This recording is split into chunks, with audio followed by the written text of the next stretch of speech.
No ar, professor. Okay, welcome back, everybody. Sejam bem-vindos de volta no ciclo de seminários. Ah, legal. Olá, boa tarde, Ana. Obrigado pela presença.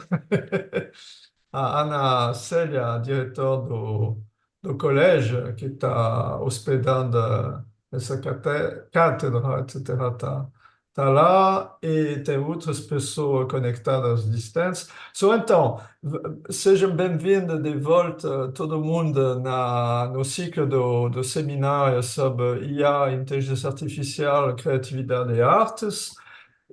Hoje é o penúltimo seminário do ciclo. E last but not the least, I'm very happy, prazer de acolher o François Pachet, who's a very, very known person in this field of AI and music. And François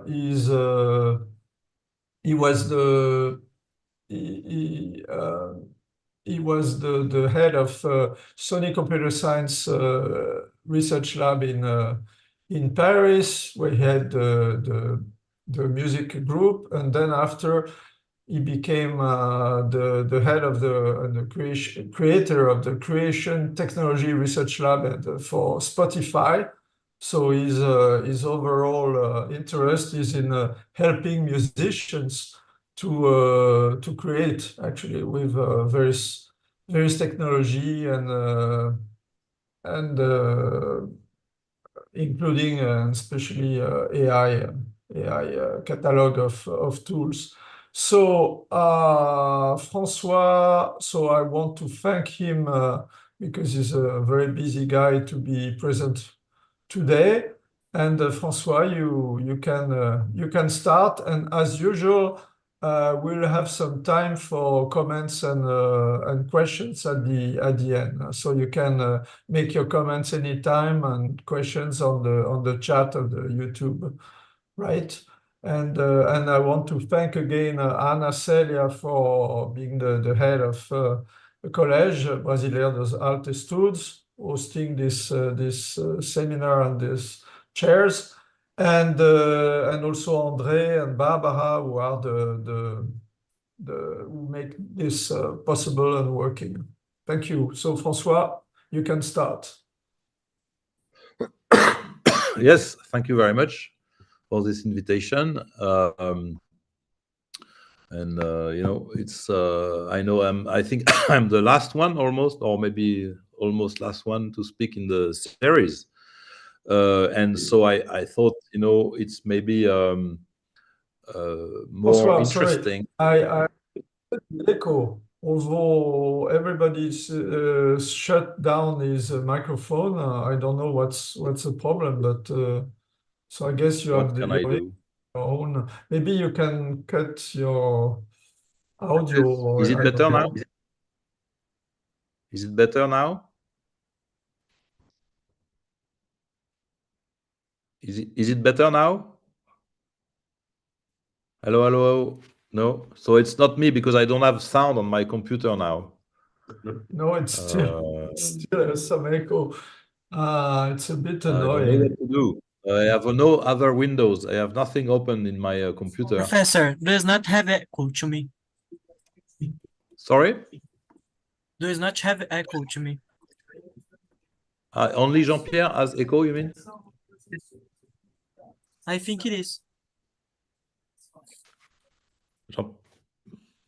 So apparemment, c'est que toi qui as de l'écho alors.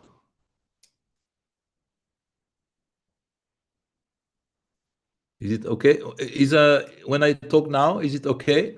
Do you have echo? Someone else? It's okay to me. I can hear anyone echo. Okay, so let's continue. Sorry, I'm a bit sick. Everyone is sick currently in France. Okay, so I wanted to say, you know, I'd like to thank you for the invitation, but also maybe I thought I can take this opportunity to maybe share some thoughts which are not completely cooked, I would say, or completely clear about, let's say, the overall situation of AI in music currently, now, today. And I thought, I could try to share some of the concerns or questions I have currently. And the first thing I thought was the most, if I try to go back, not to the strictly technical stuff which is happening today, because many things are happening, but come back to the root of the problem. What is it that we are trying to do? And I thought there is this thing, I don't know if you are aware, but there are more and more people are actually worried that the musical level in the mainstream music. So I'm really, it's important to talk about mainstream music here, not music in general, but mainstream music is collapsing. And that's something I have been thinking personally for a while, but I thought, maybe I'm becoming old and out of fashion. But then many other people actually say the same thing. For instance, one of them is Rick Beato. So maybe Rick Beato is a musician, he's a producer. He has a channel on YouTube and Instagram which gathers like millions of people. And he has done recently also a video about exactly this thing. The title of his talk was "Why Today's Music is So Boring." So when he says today music, again, he's talking about mainstream music. He's not talking about niche music or jazz or contemporary or experimental. He's really talking about mainstream. That is the music that plays on radios and big places like this. And I would like I just want to play a very small, short extract of his video and tell me if it works, Like this F over G chord, this is unusual. But if we go back historically, I said, it sounds like Earth, Wind, and Fire. But if you think about like fantasy,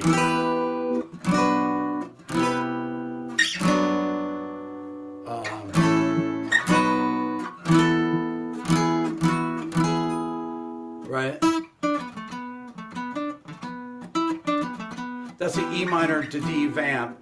Da da da da da da da da da da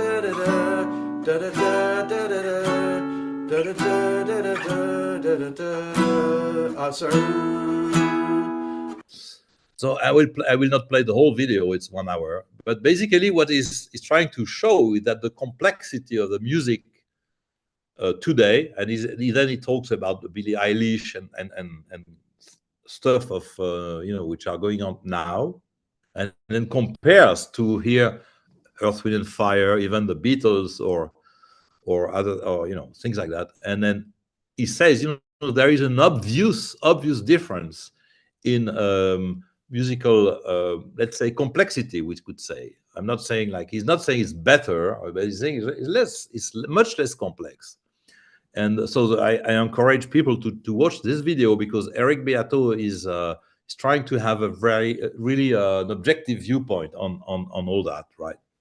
And it gives a lot of examples. And then there is like this F over G chord. There is another example I want to share here, which is in French. Sorry for non-French speaking, but it's a French guy called Etienne Guéraud. He has a very popular channel in France, where he talks about many things dealing with music, harmony, and stuff like that. Really interesting. And recently he made this video about, so it's in French, but in English we could say the collapse of the musical level. And he focused on the James Bond movies and the music for James Bond. As you know, James Bond movies always had. It's interesting that James Bond is a bit like a Columbo series. So it's always the same theme composed by John Barry, but then you have many different instantiations of the theme. And you have the old James Bond, going back to even McCartney and Live and Let Die and many others. And then you have even recently, Billie Eilish again, new songs based on the James Bond theme. And what he's saying, I'm going to play a few seconds, not too much, but just 70-80 jusqu'aux 2-3 derniers. Et donc j'ai écouté Adele et Billie Eilish. Et là, c'est la raison pour laquelle je fais cette vidéo, je me suis dit, mais je suis obligé de constater qu'il y a un effondrement, mais vraiment un effondrement du niveau musical. Okay, so I'm just translating here. He says, you know, he listened to all the James Bond music for the first ones to the last ones, and he said there is. He says in English, he says, I have to admit that there is a collapse of the musical level. And then the video goes on to show indeed why this is so, and in particular in terms of harmony, melody, structure, all those dimensions. So I'm not the only one to say that. Actually, many people, have this impression. And all right, so I want to. I was really trying to think about what's going on, because when we talk about AI and music, we have to take into account the context, where we are now, in terms of mainstream music. It's not the same situation now that it used to be 20 or 30 years ago. And so just I want to interrupt because I don't see anyone here. Are we everyone stop the video? So I don't have any reaction. I don't know if people are sleeping or listening. I don't see anyone. Okay, doesn't matter. And I want here to, so I'm talking really in the blind here. I want here to propose maybe not an explanation, but an observation related to why there is a collapse, or there seems to be a collapse of the musical level of mainstream music. And I want to come back to what we call DAWs, digital audio workstations, which used to be called sequencers, basically the software that people use to make music today, to make mainstream music at least today.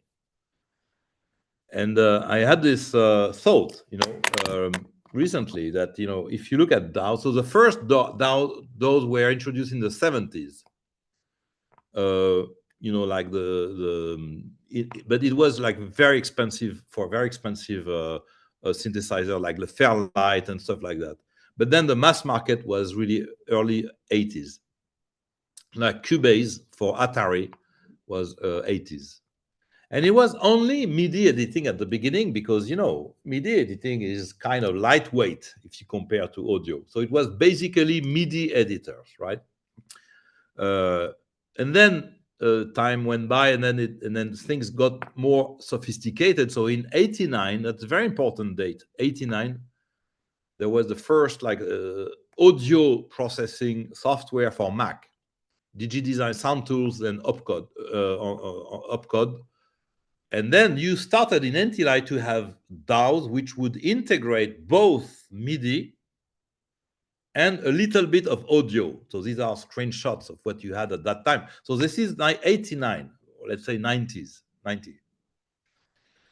the beginning. And then since the, let's say, all throughout the 90s, and then after the 2000s, audio features were more and more sophisticated. Pro Tools was actually launched in 91. Pro Tools was really beginning, and then since the let's say now, the 90s and 2000s, audio features were more and more Pro Tools was actually launched in 91. Pro Tools was really you hear me? Let's say now. The 90s and 2000s. Is someone?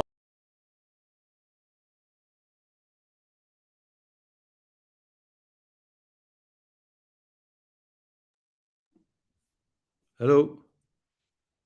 Yes, now we are hearing. Yeah.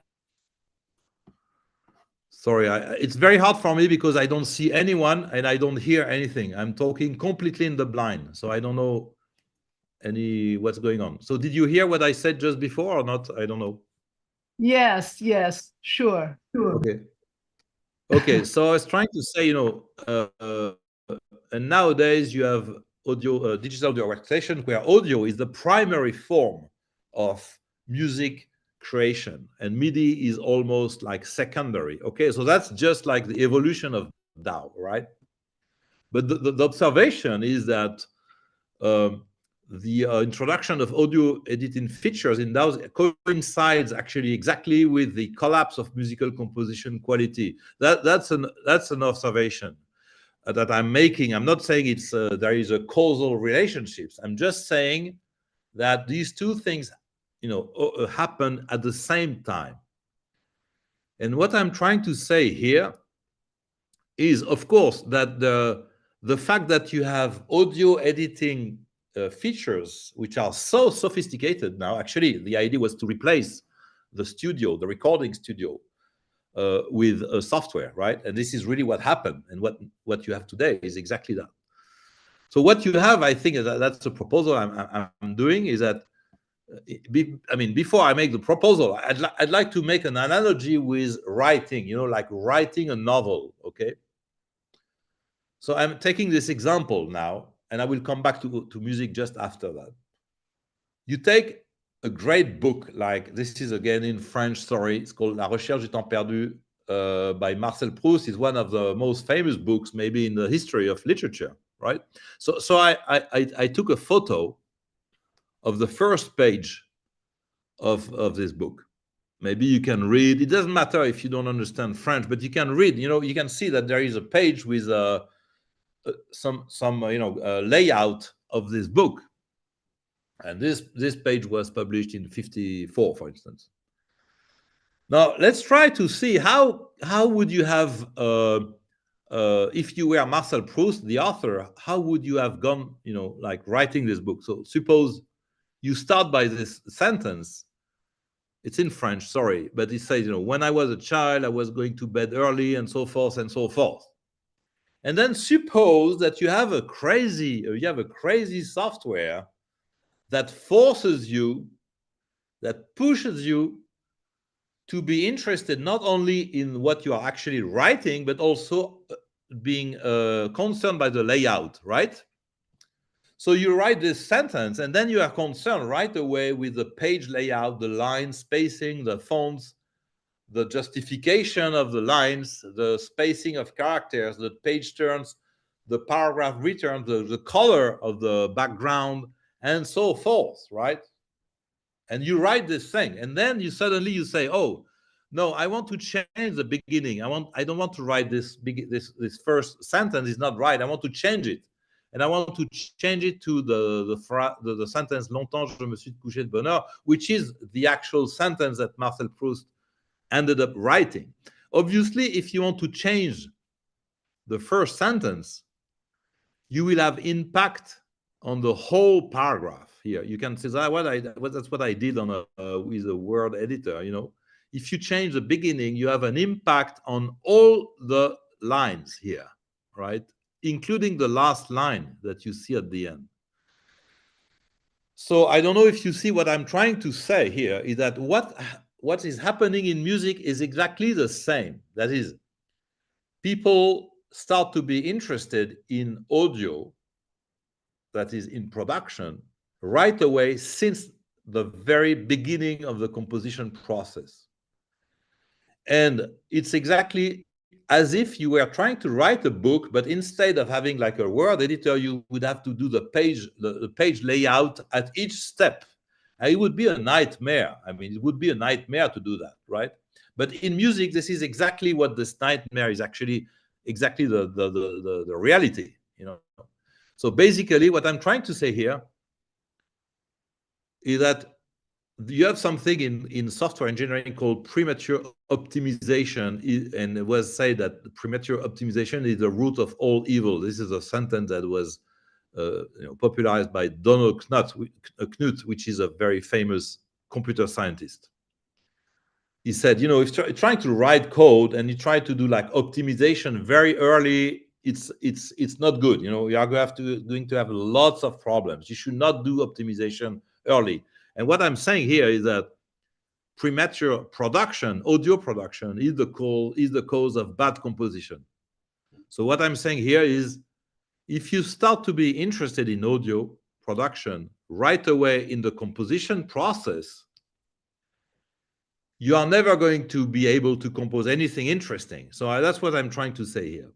And I think it's pretty clear if you look at the evolution of DAO, you know, and the way people make music today, is that they are interested, they are concerned with audio right away in the production process, in the composition process. And I'm suggesting here, you know, it's an idea, it's a proposal, there is no proof of that, you know, because audio production has become so easy to do in software, the current software, and everyone is using this software to make music, that could maybe explain the drop in quality of musical composition. That's just a proposal I'm making. I'm happy to discuss with people who don't agree with this. But I think, to me, that's one of the explanations that I can have.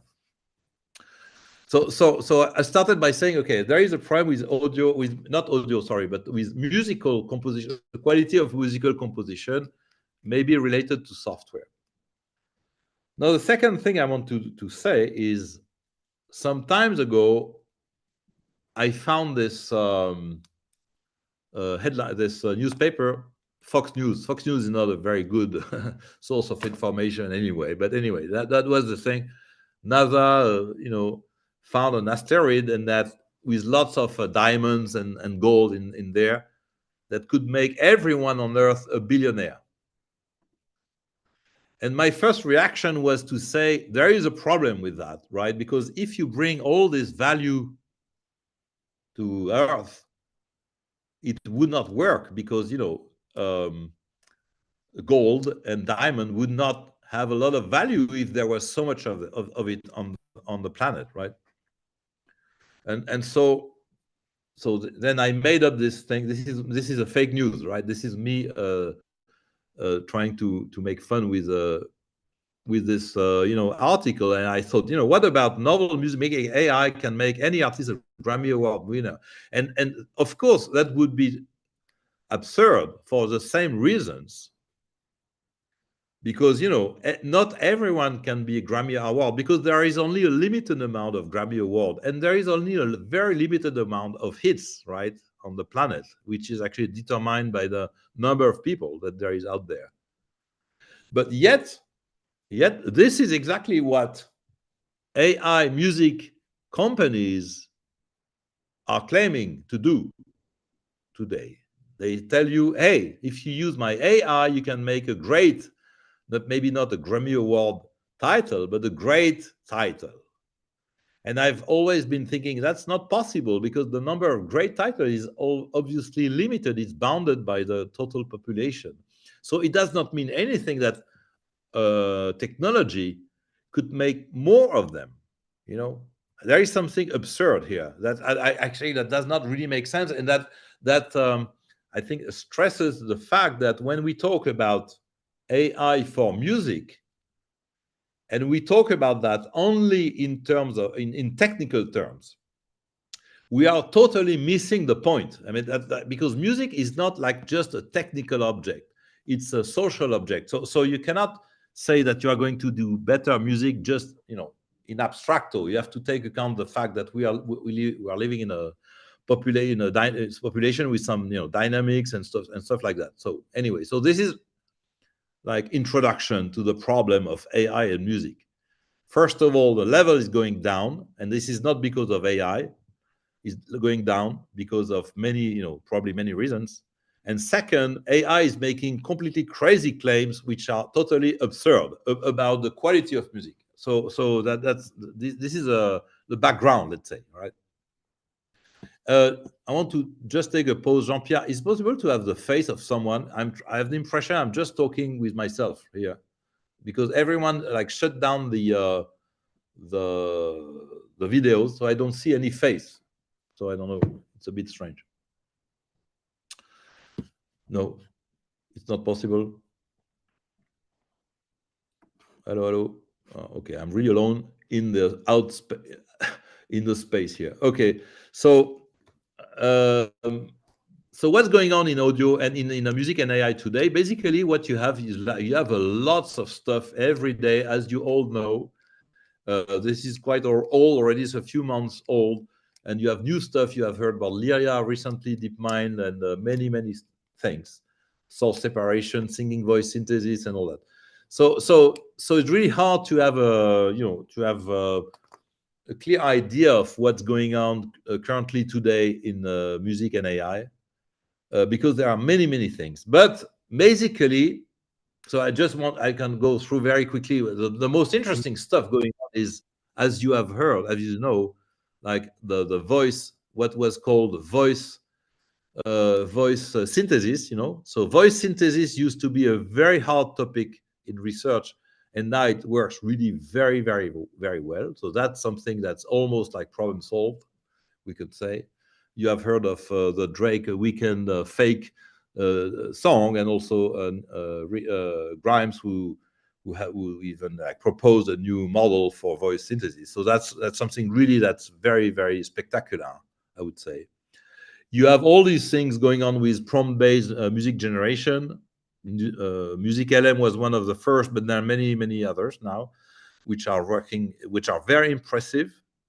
And here I can play an example I made recently, just to show that it's very impressive, but there is also kind of a problem, So if you ask like a jazz trio with a simple melody, let's play this.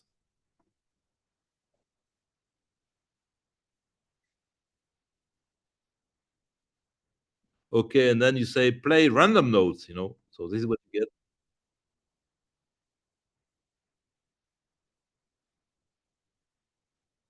It's not very different. And then you try playing fast bebop. And what you get. Professor, sorry to interrupt you, but I can listen your sound now. The video I can listen the audio now. YouTube videos I can hear, but the audio I can hear now. You cannot. Not. Okay, I don't know what to do then.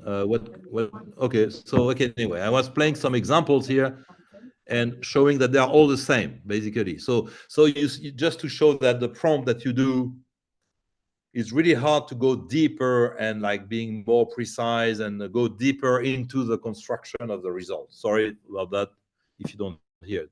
So just to show that you have very spectacular demos, but it's really hard to go like beyond and deeper inside the music creation of what's going on there. And so, okay, we'll skip that. So basically, I'm trying also myself how to see what's going on, but basically all the AI music tools that are out there, all of them, they're like about music production. They are not about music composition. They are really about production in the sense of audio, making rendering audio, generating audio stems, generating nice grooves, nice musical atmospheres and stuff like that. So it's really about production, and there is not so much about composition, and that's very interesting. It's very interesting because in some sense you could wonder, whether what's going on is that people have solved the easiest problem, but not the real one. So that's basically what I'm trying to say here today. Anyway, so let me continue. So I want to that is very well known, but just like a reminder. So when you talk about a song, a musical song, you actually always talk about two things which are different. It's different when you talk about a book. It's a book, but a song, it's two things.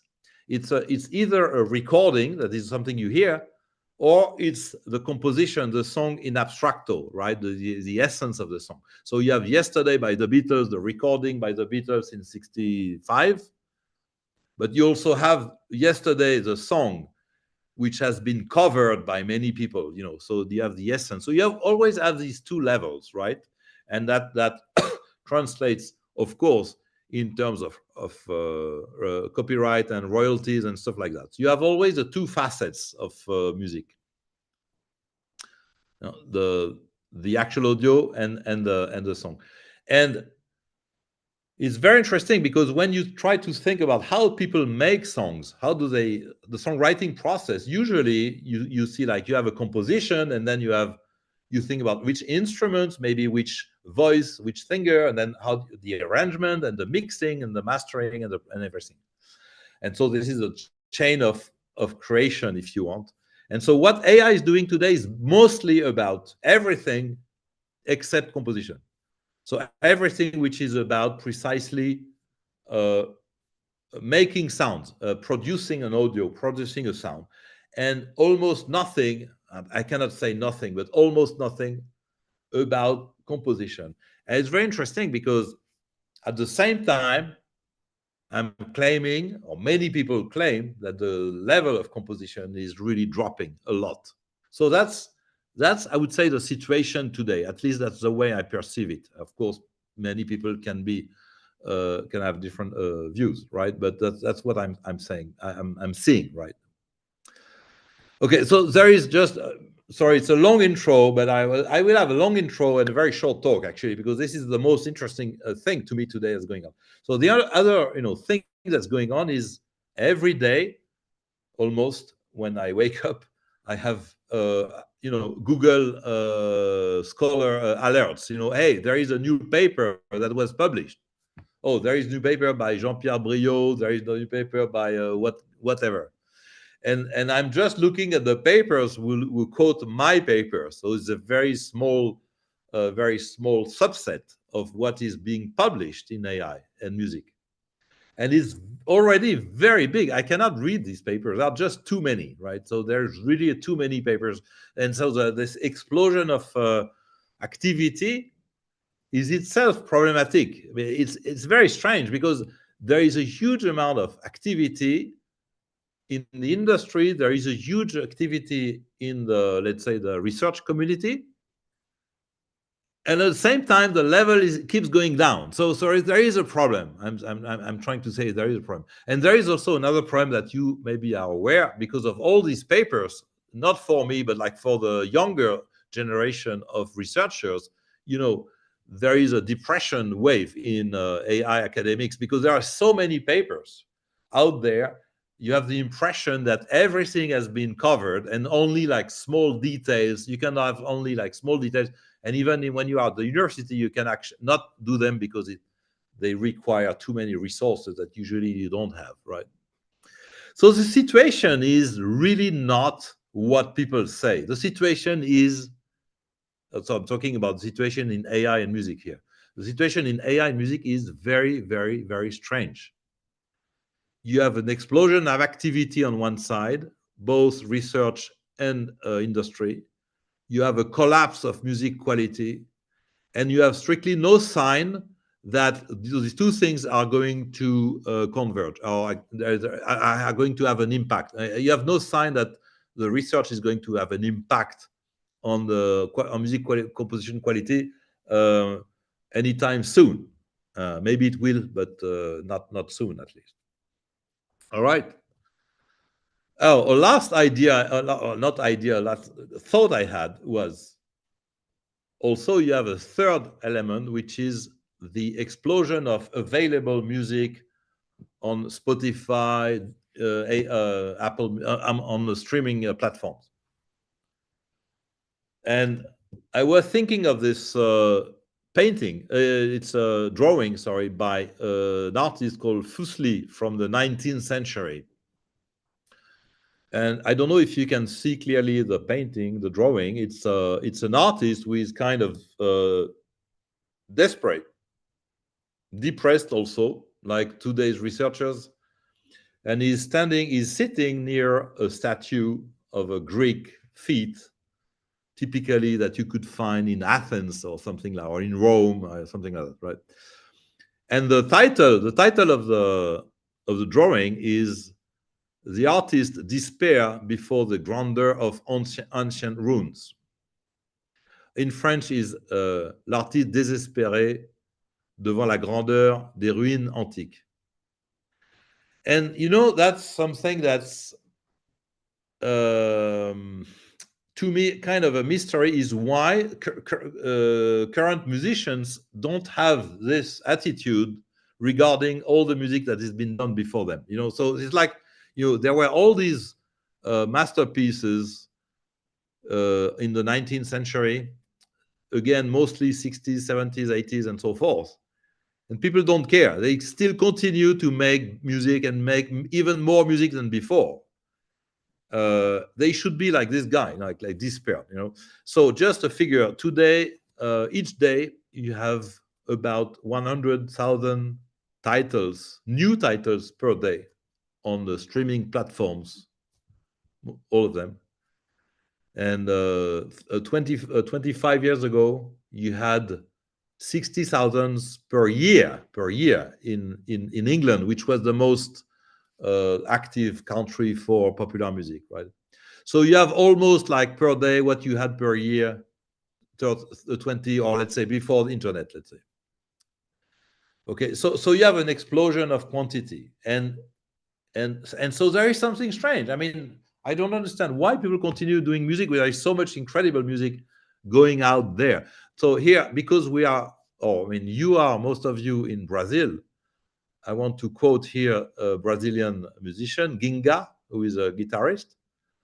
There is a very interesting video of Ginga playing guitar, you know, and saying he just discovered Fauré, who is a French composer from the beginning of the 20th century, who composed songs. And he says in the video, in the interview, he says, you know, you don't have enough with one life to listen to all this. You don't have enough to even listen to French music of the beginning of the 20th century, which is only like one small part of music, of course. And Giga is an incredible musician, as you know, incredible composer and inventor of music.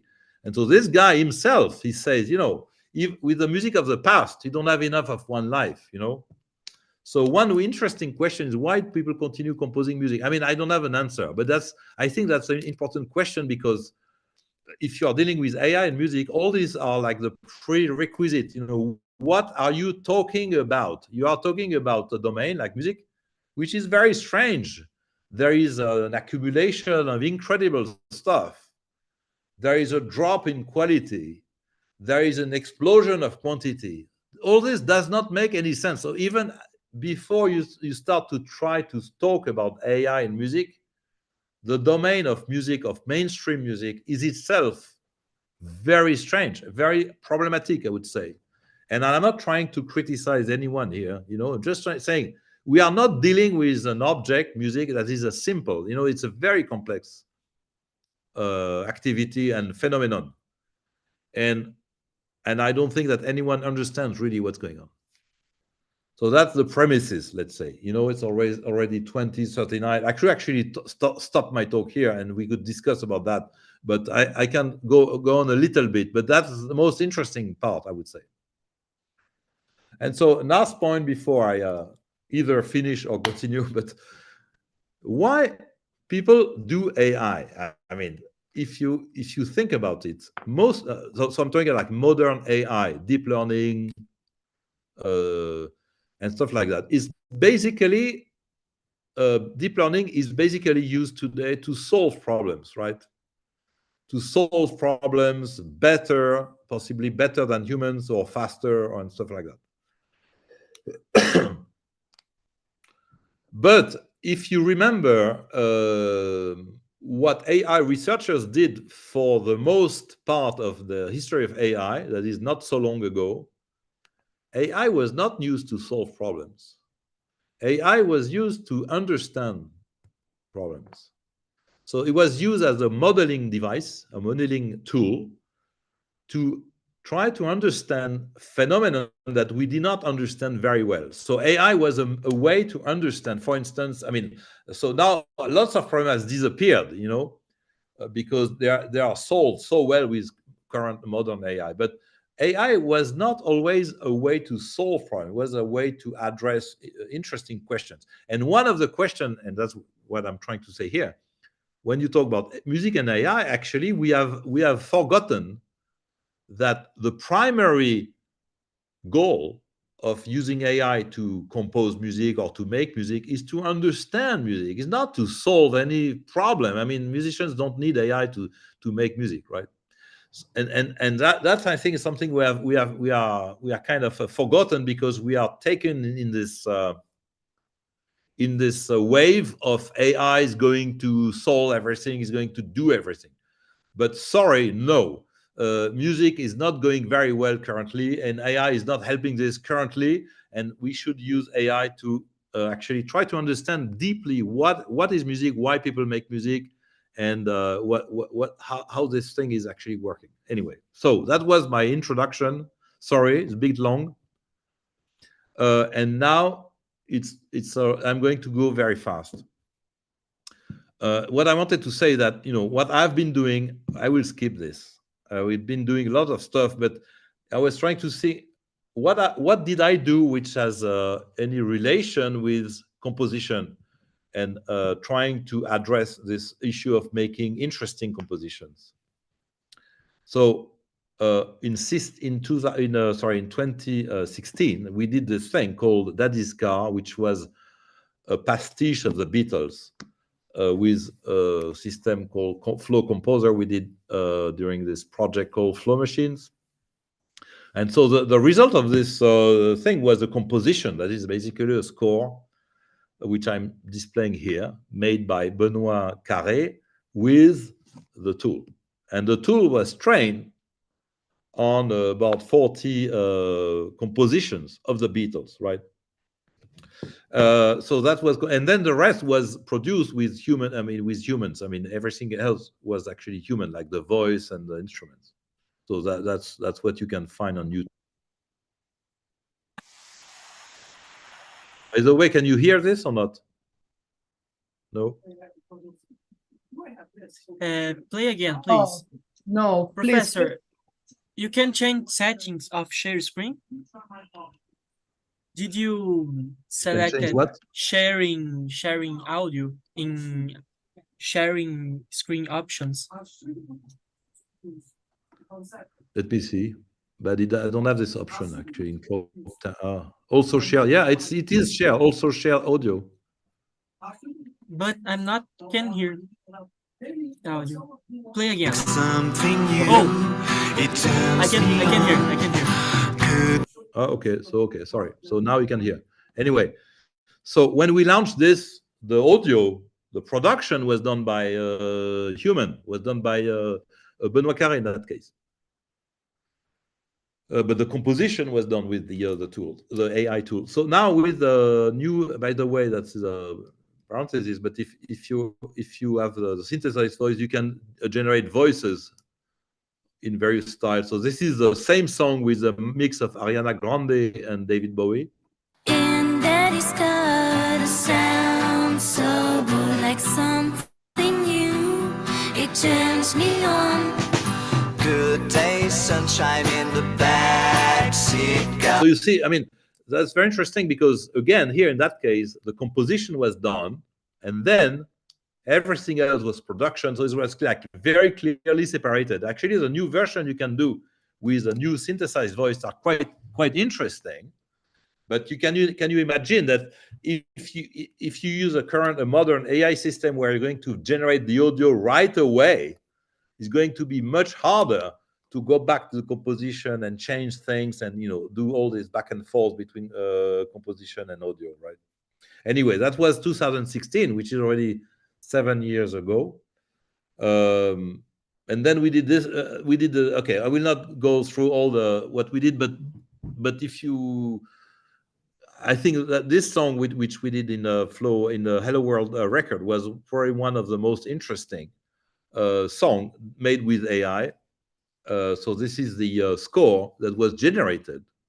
I will just play a few seconds. I hope you can hear the sound, and just so that you can hear that the song is both like interesting melody-wise and also a bit strange, and it does exactly what we actually wanted to do. And here again, the voice is human. The voice is by a singer, and today probably we could do it with another AI. I don't know. Aurora, starry sky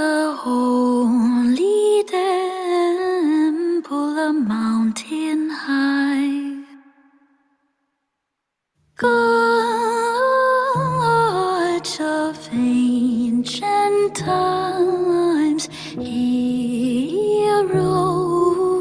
battle cry.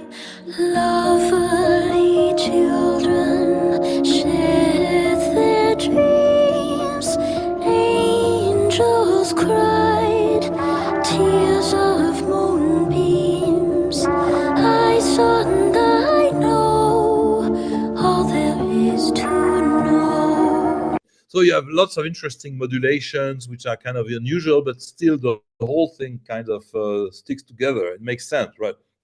And that's really a strictly composition, AI composition work. The audio was done completely after, and was the audio generation or recording was done, independently, I would say. And I think that's why the song is maybe interesting today, because the audio was not part of this.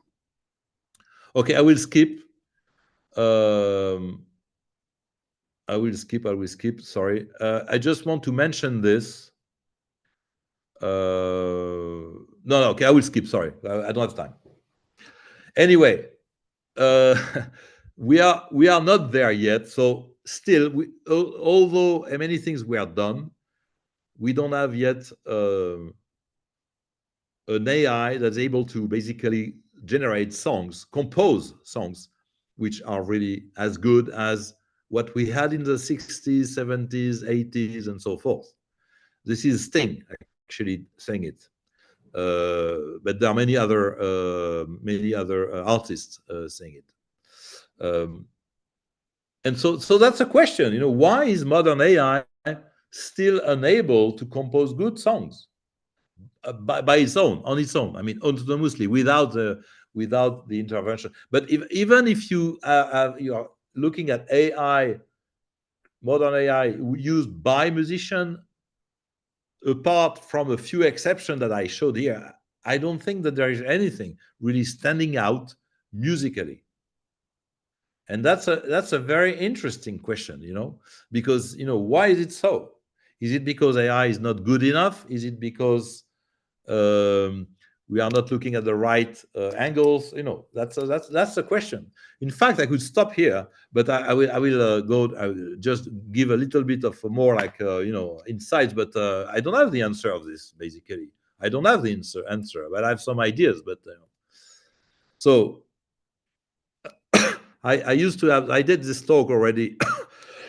Sorry, several times. And actually, Jean-Pierre has already talked about most of these things before, so I will not go very deeply about that. I have 4 ideas that I'm proposing to explain why AI currently is not able to compose good songs, because AI is able to do so many things perfectly apart from that. Drive cars, or maybe not drive cars, but recognition, diagnosis, even playing chess or Go. So most of the areas where AI is used, the systems work very, very well, much better than humans. But in music, no. So I had like four let's say 4 ideas or hints, which are all related to the fact that we are not looking at the right object. So the first thing was the idea with better. So basically, the models that we use in AI keep improving. They are better and better and better, right? Like Markov chains, variable Markov chains, VAEs, GANs, LSTMs, transformers, and so forth. They're always better in the sense that they are more and more able to capture information, hidden information, and actually to replicate styles. Basically, better and better at style imitation, essentially. The problem is that better at style imitation does not necessarily mean better at composition, because composition is not only about that, and it seems obvious to say that. But so we have better and better models. We don't have better and better composition, exactly because composition is not only about being better. The second point, I will not go into details about this unless you want in the discussion, but I will just go very quickly. The second point is we have a strictly like problem-solving attitude regarding music. So basically, it's seen as a problem. And the problem is you have an input and you want to create or to generate an output. For instance, you have an input which is like the beginning of a melody, and the output would be the rest of the melody or that kind of stuff. So we see this as a problem-solving activity in which the problem is well-defined. But this is not true, actually. The problem is never well-defined. That's not the way people make music, is not by solving problem. It's partly about that, really, but not completely. I mean, basically what people do when they compose is that they create a problem at the same time that they are solving it. And there is another issue here, that many people, especially in the States, I mean, like Anglo-Saxon world, they confuse good with popular. So quality is confused with popularity, or let's say significance is confused with popularity. And it's even more confusing because popularity data is very, very easy to get. It's really available in large quantities. So it's very tempting to use popularity data as training data. And there are lots of arguments to show that it's wrong to do this because popularity is not directly correlated with quality or with significance. So there are lots of works in this area which really prove this. So you cannot take popularity data to try to train the system. I mean, you can do it, of course, but it doesn't make sense because popularity is not is chaotic. It's not something that is determined by intrinsic quality. So it's a bit strange to do that. The third idea was to say that in the end, we are trying to make music that people will like. Obviously, you know, we are trying to make music that touch people, that's interesting in some way. But the problem is we have no idea about how people actually listen to music. We have an idea of music listening which is very rudimentary. It's basically people like something or they don't like. But in fact, if you look carefully at how people listen to music, it's not the way that it's working. You know, basically, people listen to a song several times. The first time you listen to a song, you are not going to feel the same thing as the second time, or the third time, or the, you know. So the way that people appreciate music in time is very chaotic. It's not like yes or no. And then there are also all these studies that we did in particular about like skip profile, the way that people get bored during a song. You know, you have enough. After a while, you have enough. But so this is a very complex things happening there, and there are some clues and data that show that it's very complex and interesting. But this is not taken into account by current modern like AI research in music. We still think that is good or not good. It's, you know, good or bad. But the reality is that is much more complex than that. And the fourth idea, which has already been talked a bit in this seminar, in this series, is the fact that we cannot really consider that a music title has an intrinsic quality in the end, which is interesting in the sense that it does not depend on anything else. And in particular, when you talk about creation, there are lots of signs that people ascribe or give value to music, not only because it has some intrinsic quality, but sometimes because they have themselves being participated in the creation of this thing. So the things I was hinting at here is what I call the IKEA effect going on in music creation. So basically, if you have a very good software that generates incredible music, it will generate something that has maybe less interest for you than if you have actually participated in its construction, in the construction of this thing, right? And it's a paradox also, because it's a paradox because in the end it's you thinking it has quality. So what this goes, you know, aims at is to say that appropriation of music is probably at least important as intrinsic quality of music. So, and in AI, people are only focused on intrinsic quality. They are never interested in appropriation. So the fact that I think that this me doing this is sometimes more important than the problem of does it have any interest at all. Okay, so I will skip, and I'm sorry, I had lots of examples to show here. And also want to say that what I'm saying here is not only me, it's many other people say the things which are very limited, very shared, right? So as a conclusion, like or maybe temporary, but the question I think of this talk was, is the problem solved? Well, actually, yeah, you could say that it's solved in the sense of the strictly generative part.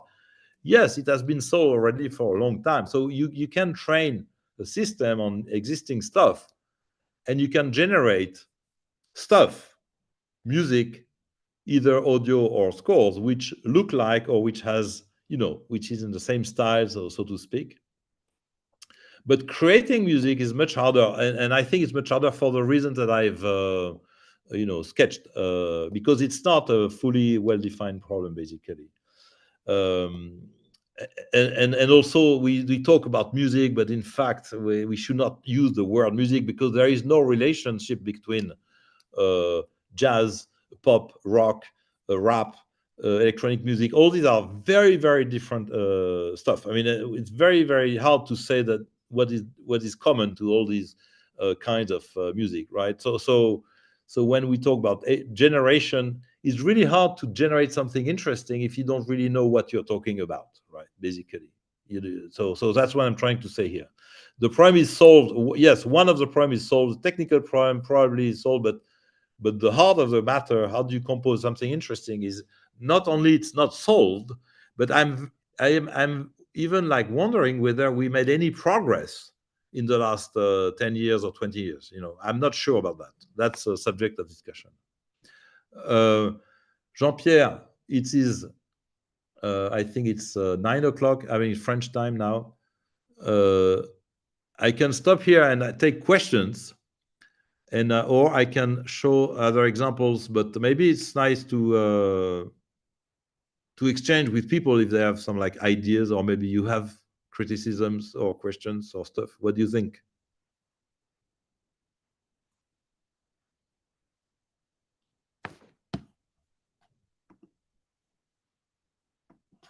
You are muted, I think.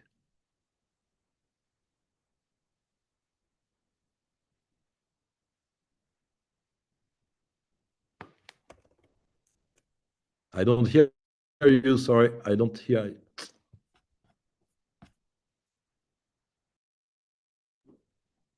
I don't hear you. I don't hear anything. A gente não tá conseguindo te ouvir, professor.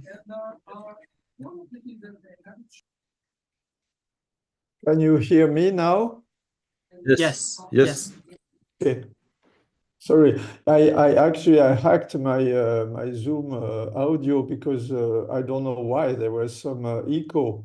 Actually, I should. But so I'm back. So François, thank you for this very interesting and challenging. I mean, not just showing results, fancy results, but questioning the big issue. This is very refreshing and important to see. So there are some comments and questions already. So I will. So the first one from Alex. It's more of a comment. Once upon a time, only a few sages of a population knew how to write and read. Now, most of the people can do that, but this doesn't make a Shakespeare of everyone. Yeah, no, I mean, yeah, if I can comment on this comment, it's not a question, I know, but still, I understand what is behind. I would definitely not want to sound too old-fashioned, and I'm not trying to say it was better before, but it's interesting, this thing about democratization of the tools. So definitely AI is going to democratize a lot of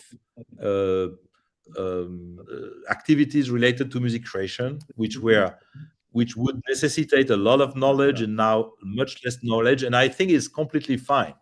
I think it's all right. I mean, I don't see any problem with that. On the contrary. But yeah, it's true that it's not because. So there was a quote I liked by Douglas Leonard. Douglas Leonard was a researcher in AI, one of the pioneers of AI in the 70s, and a very, very smart guy who died, I think, this year. And he said, one day he said something really interesting. He said, cancer is a very important problem for humanity. And there are researchers in cancer, research. But he said, if tomorrow everyone on Earth starts to do research on cancer, probably the research is not going to go faster, right? So you don't care that there is many more or less or more. That's not really, sometimes it's not really the point. So something interesting that you don't need more people, maybe, but you need, I'm not saying you need, but you need people who are like more obsessed or maybe more focused or something like that. So it's not a question of quantity, but at the same time, I am completely fine. I mean, I think it's great that music is being democratized because likely some people who are not very skilled in music will have incredible ideas and will maybe generate something interesting. That's what we can hope, really. But you see, when I come back to this first thing, I was talking about the decrease of music composition quality. Although music has been incredibly democratized, especially because of the DAW and the fact that anyone can make a fully fledged production with his laptop today, although you have that, you don't have an increase in music composition. At least not that I can really see. You have an increase in music production. I mean, the quality of music production today is totally incredible. If you compare to what it was 10 or 20 years ago, there's no doubt. The composition, I think, is not really going very well, and I think my proposal is because of these tools. Precisely, it's a trade-off. You have to pay. So yeah, the increase in production at the cost of increase of composition. I don't know if I'm not sure of what I'm saying here. It's just like a proposal. I would be happy to say that I'm wrong, but it's. And my hope was initially, a few years ago, my hope was that AI could help make more interesting compositions. And so far, apart from the few examples I showed, I didn't see that.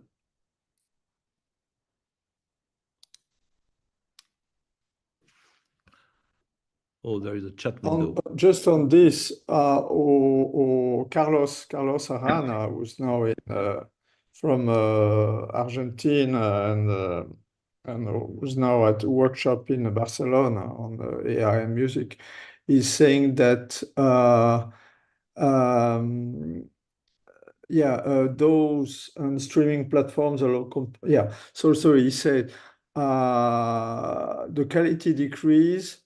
And there are no more A and E labels, roles that decide what is recorded and distributed or not. I think it's, as you say, it's a kind of balance and tension between making everybody, I mean, not just an elite, being able to have the time or to make music or art, which was the case in.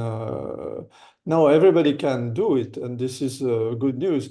But on the other hand, I think maybe the problem is not so much of the amount of production, but the fact that everything is now everybody can post anything, like on Twitter, on Facebook, on Spotify, etc. And there's no more that only this filtering, this kind of cultural pre-filtering from quality through editors, etc. So if I try to resume this So we have progress, and at the same time we are less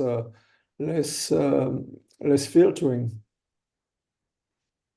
Yeah, sure. I mean, yes. But I mean, again, I don't want to sound like I'm trying to rule the system. I'm just trying to observe the thing. And I think my point, I think, really is that there is a paradox.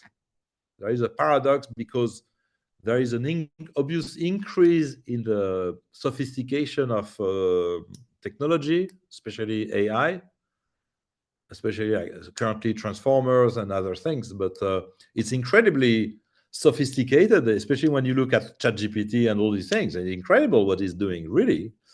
But not only ChatGPT, also voice synthesis. A few years ago, no one would ever think that was possible to do this. Also, source separation. It's incredible how well it is working. So there is the paradox that there is an increase of sophistication in technology, and there is a decrease in the quality of composition. And so, you know, why?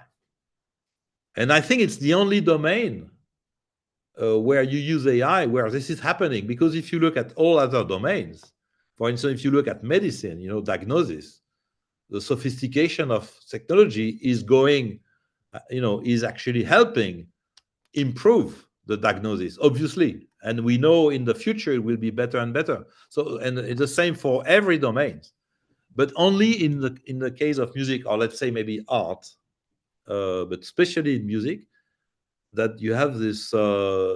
It's not going as well. It's not going like in the other domains.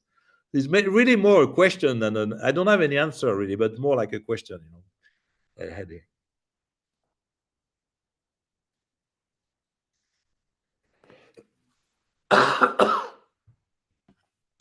Yeah, one more comment on this this line from Carlos, who says, I think that as there is not a strict definition of what is a good or hit a pop song, in the past was a conjunction of the world artist's creativity, the label's filter, and the audience acceptance.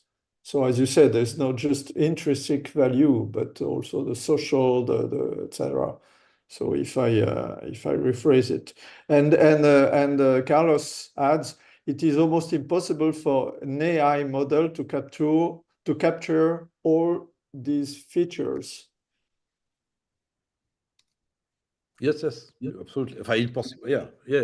No, but I mean, and again, why do we want to use AI to compose music? That's really I'm not saying we should not do this. I'm just saying it's interesting to ask why. Because usually the reason why people use AI is to improve the quality of some task, or you know, like diagnosis again, or maybe generation, or you know, whatever. But in the case of music, why? It seems to me that the main reason was, I mean, initially when I started to be involved in this domain, the idea was, hey, AI is going to help us make more interesting music, you know, make something new, something that I would never have done otherwise. It's going to push, you know, like the creativity, new styles, new I don't know, whatever. And it's not happening, you know. So that's not what's happening. I mean, not that I see, at least, you know. So anyway. But Francois, there's a question by Carlos, but just using this this topic, because as you showed, most of the AI tools are good or can help in production aspects, and but also there are some tools which are really creating music on you want how many kilometers you want of music, you know, for elevator music, and for kind of not very interesting music, but ambient music or etc. But in your experience, and I showed that, I made some in my initial seminars in the cycle, I showed the use of Flow Composer, because you were the leader of the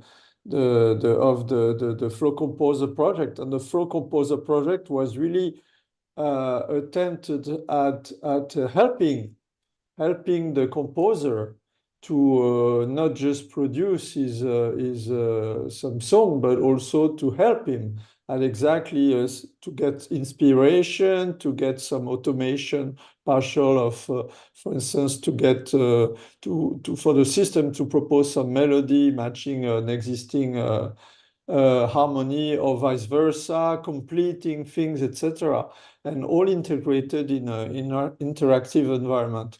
So even if it was not perfect for me, Flow Composer is still by far much better than all existing systems. So you designed that system, and you took part in the experiments, especially with Benoît Carré, but also lots of other musicians, including Stromae, using it. So what's okay? I understand you are critique about, but what do you think are the good points of this Flow Composer experience, and how could it be taken a step further? Yeah, I completely agree with I think Flow Composer was a great system for reasons that I cannot, describe completely. We had to give up this thing when we left Sony, and Sony did not do anything with it. But I completely agree. That's the way to go. But there are two things here. First of all, the technologies have, of course, progressed since Flow Composer, which was basically 2017. So you have, as you know, transformers and many others. So that there is an update but that's very easy to do. But then the most complicated problem is not that one. The problem is that in Flow Composers we used material, music lead sheets, music scores for which we didn't have any copyright. And as you know, this is a problem now today. Actually, it's more a problem now than it was before. But you know that the problem of reusing existing music to make new music is problematic in many ways from a copyright viewpoint. So it's very hard to. It's not difficult from a technical viewpoint, just a copyright. So there is this problem, and so I think that's why no one really went in that direction, because people are afraid of copyright laws. If you ask me, I don't think that we are going in the right direction in this respect in Europe by preventing everyone from doing anything, and also forcing people to clear copyright rights all the time, because we are, but this is a subject in itself, right? But because humans do this already, when a human listens to music and get inspired, he does not have to clear the copyright of what he's listening to. Anyway, but I think that for this reason, this is why people did not go in that direction. But we can hope that things will change in the future. But obviously, this is what should be done. To me, it's very clear.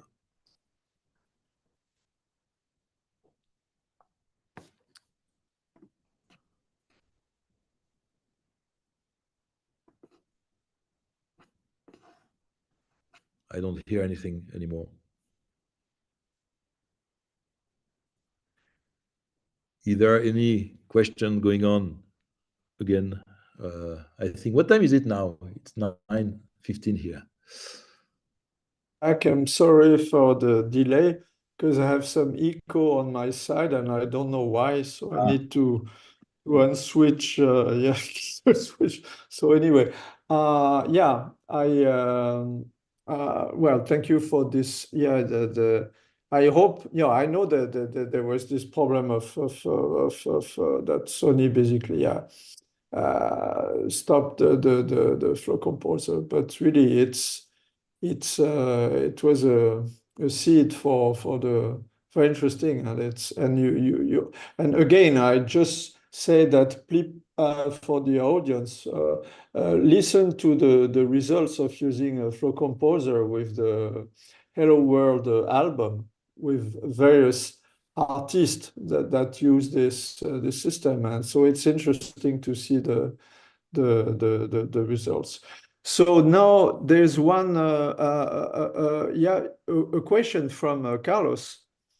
Which generative AI actual application you would consider to be useful for everyday life of practicing and professional musicians, composers?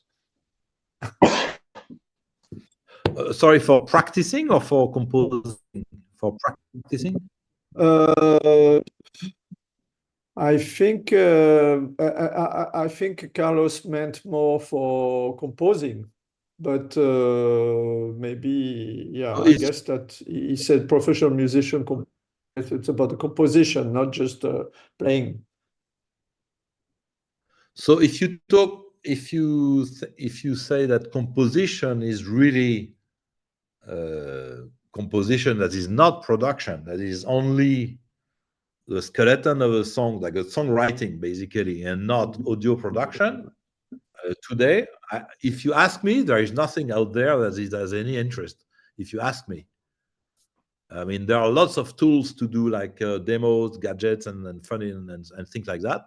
I've never seen anything generating any music interesting, but that's my opinion. It's not worth more than that. But and precisely because of some of the reasons we said, and also because these systems are not trained on good music, because they don't have the technologies to make interesting stuff. So if you are a composer, in the strict sense of composing, writing scores, let's say, today, AI, I don't see anything interesting.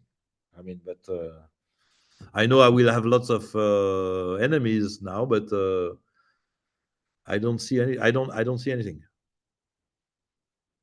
Sorry.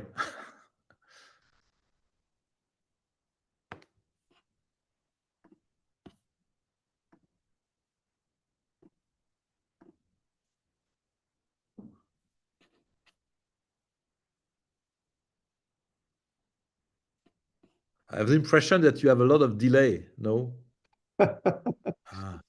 Thank you.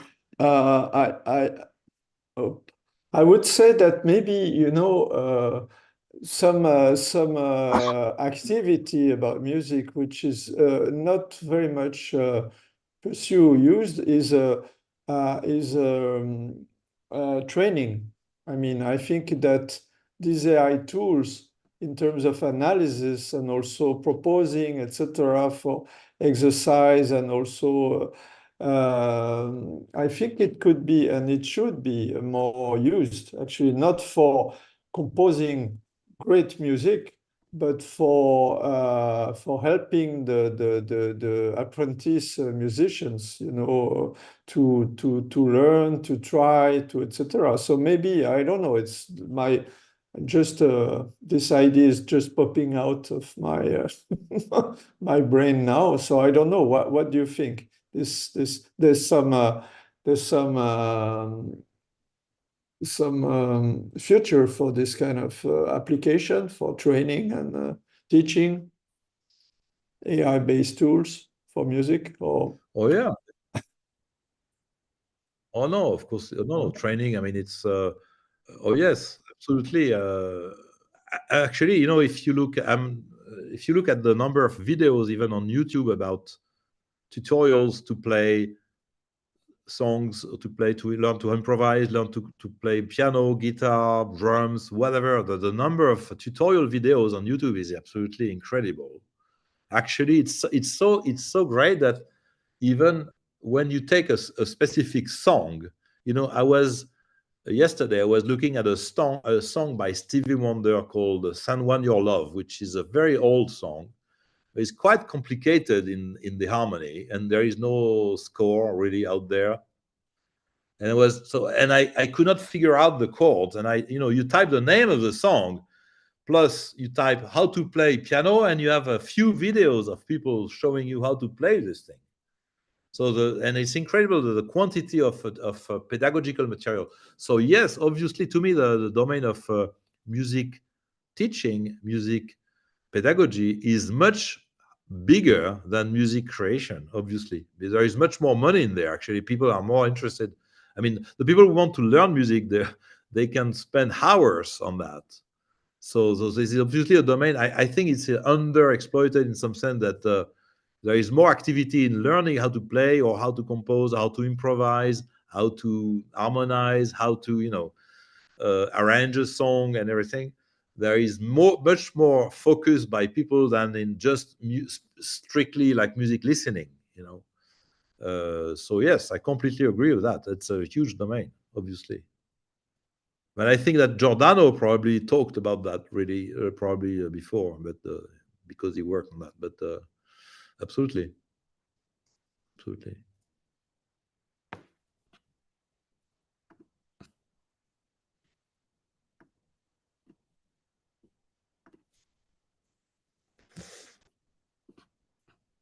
I don't see the comments, so I don't see if there is any questions, other questions or not now. Yeah, Giordano talked a bit about that, and to focus on the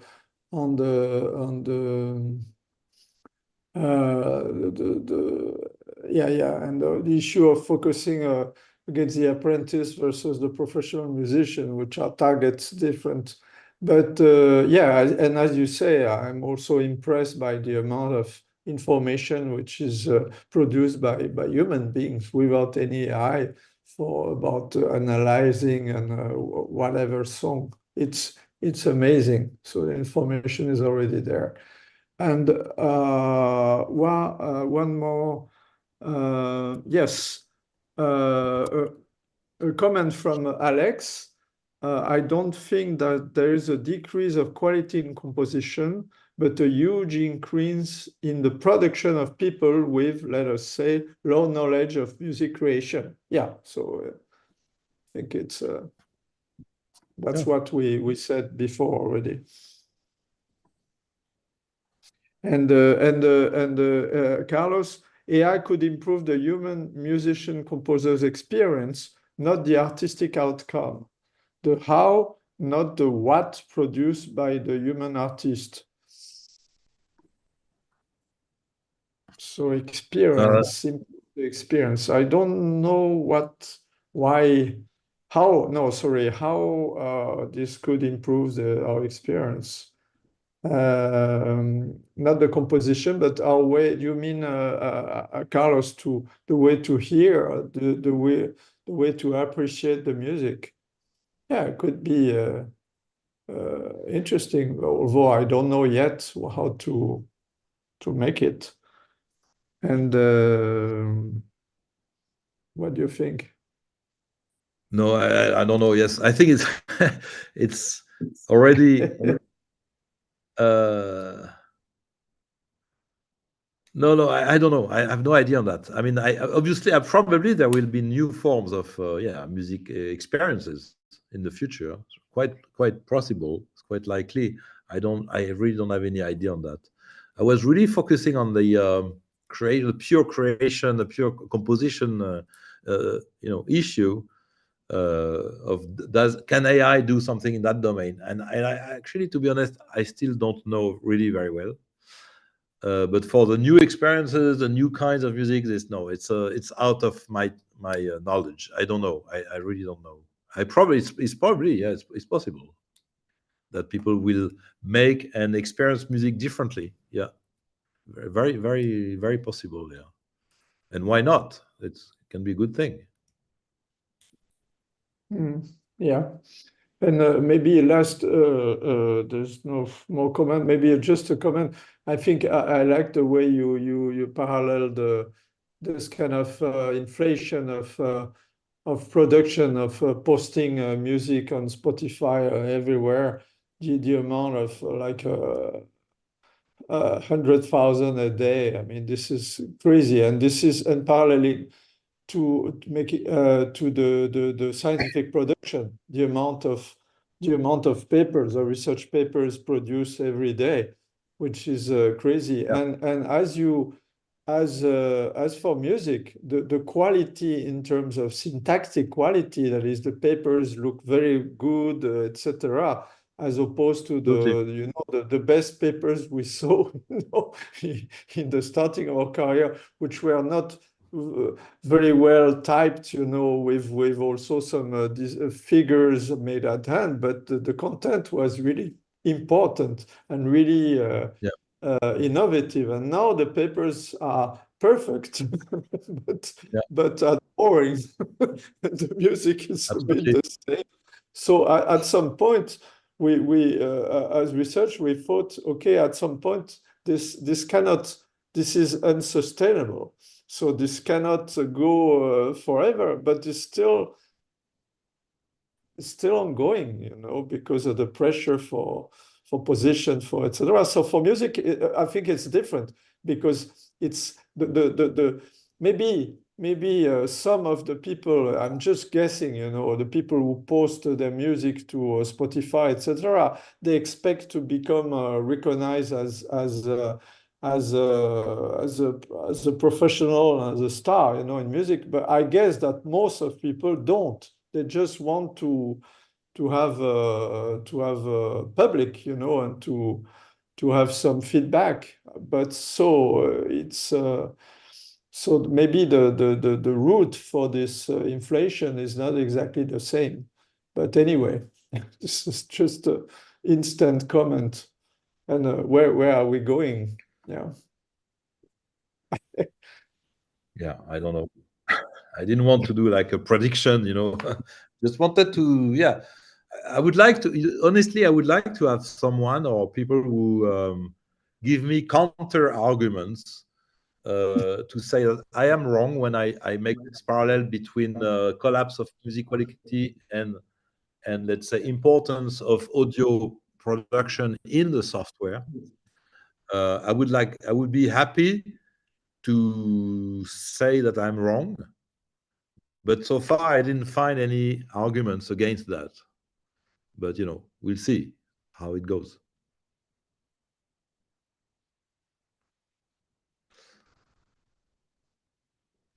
Yeah, because basically I agree with you. I mean, I think there's the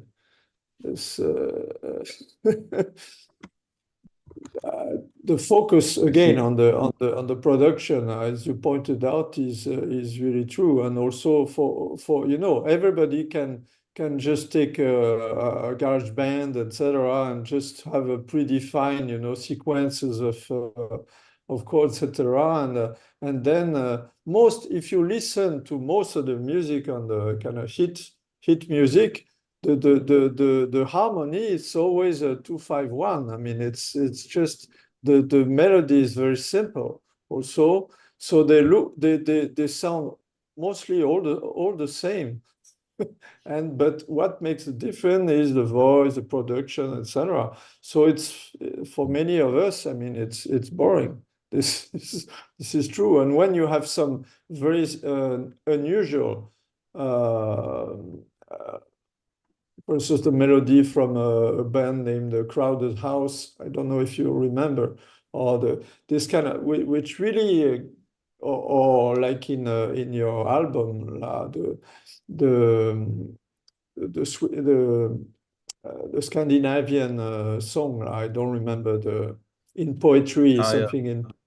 Yeah, these are completely unexpected melodies which will catch your attention, which are completely different from the mainstream sequences of chords and with zero or completely predictable modulation at some point, and so it's yeah, it's unfortunately I agree with you that there is this kind of tractor effect of putting all the same kind of uninteresting melodies and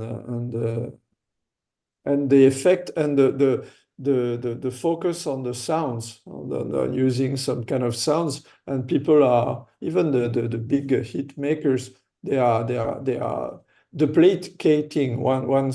One started with a new kind of sound for drums or etc. They are copying each other, so it's all repetition. But anyway, I'm we need. Carlos is making one more comment. you do not now to continue a chorus for a verse you compose. This is the classical how to find a B, also a completion or a B part for A part. Getting 10 AI generated options to choose from. There are examples ideas for aiming in the composition process with AI tools. I think that's exactly what music composer, flow composer helped at doing this, at proposing completions, and this was useful. So it's not, but unfortunately, this was not so much used yet. Anyway, I think we're getting we're getting to the end, and let's try not to be too pessimistic about the future of music, and also, as you say, sometimes that for in the case of chess, some people predicted that with the AI being the top player for chess, that the human beings would lose interest in chess, and is exactly the opposite which happens actually, and including for training, going back to this training and analysis also of plays, etc. So, but well, we need new new systems and more experience. Yeah, absolutely. And more understanding of creation, which is not yet to be decisive. No, that's the point, that there are lots of research is done without really thinking about what they are trying to do. Most of the research is about style imitation anyway, which is fine, which is interesting. But creation is not only style imitation; it's only one part of that, right? So, but yeah, we'll see where we go in the future. Yeah, as you pointed out, it's not just the intrinsic quality, but also all the social process and the appropriation, etc. No, but anyway, well, I think we'll stop here. I want to thank again François for his talk. Very challenging talk, and as usual. And I thank also all the audience. Also, there's also some comment on Zoom from Anna saying, I really enjoy a lot your lecture, and I want to say that I couldn't agree more with your premises and conclusions. Thank you very much for your expertise and for sharing with us your deep knowledge. And thank you for bringing these incredible lectures. Wow! So I think it's the best way to conclude. And again, this is the almost the last seminar of the cycle. Next week, I will just try to wrap up a bit with the participation of everybody who's welcome, including François. It won't be very long. It's, I think, just to open, and also it will be presential, and for people who like to go to the building to exchange, not just at distance. And again, thank you, François. Especially, I know it's late already in Europe. And thank you again for Axel, for Carlos, for Anna, for everybody who participated, and see you next week for the great final of this cycle. A lot of interesting talks, and of course you can see them again and again anytime, because it's all recorded on YouTube. So thanks again, François. Merci beaucoup. André, you can stop the transmission on YouTube.